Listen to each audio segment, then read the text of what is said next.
brothers, no? Pero ato ang theme this week is through discipline comes freedom, no? So through discipline comes freedom. And then there's a story of Joseph and his brothers. There's a guy who he has a dream, no? He dreamed that he would one day rule over his brothers, and he would rule over, he will become like a man of influence, and he shared this to his brothers. So the brothers was envious. So I think it's happened, no, if you share some dreams and then people will be envious. So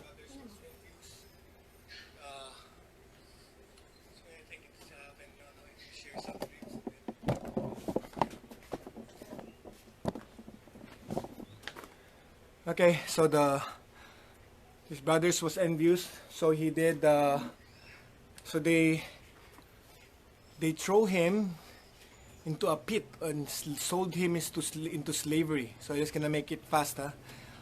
And they sold him into slavery. And then so when he was there as a slave, so he worked on a house of a man in position, no, like a servant of the Pharaoh. And then so he was really doing well, so the household was entrusted to him. So he was really trusted with everything in the house except for the wife of his boss.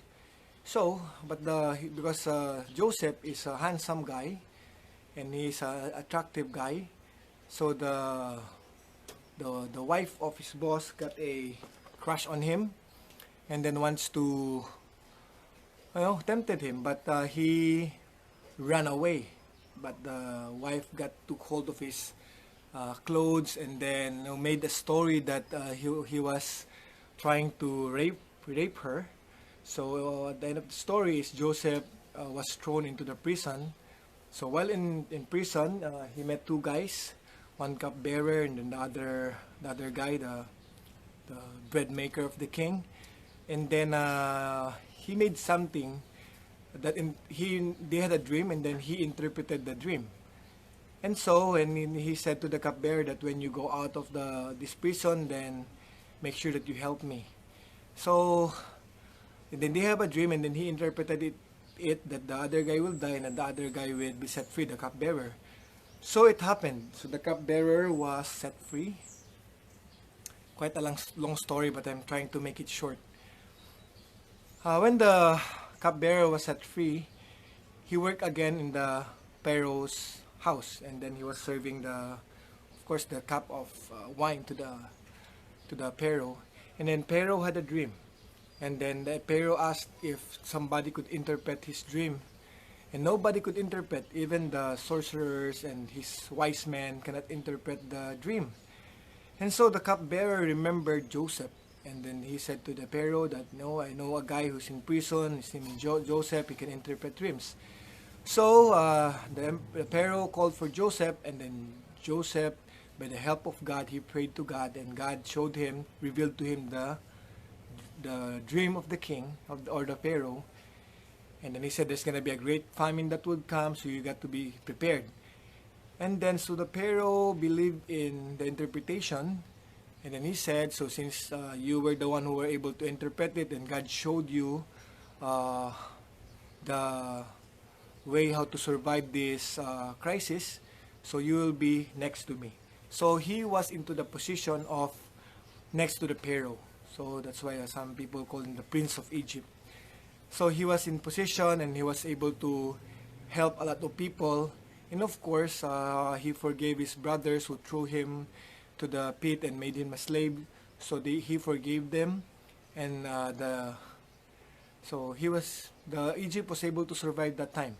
And the dream of Joseph, that's a long story.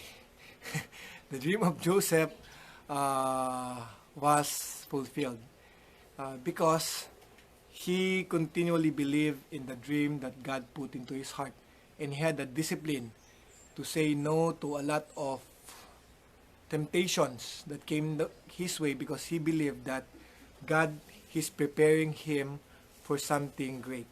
That God is preparing him to be in position that will help a lot of people.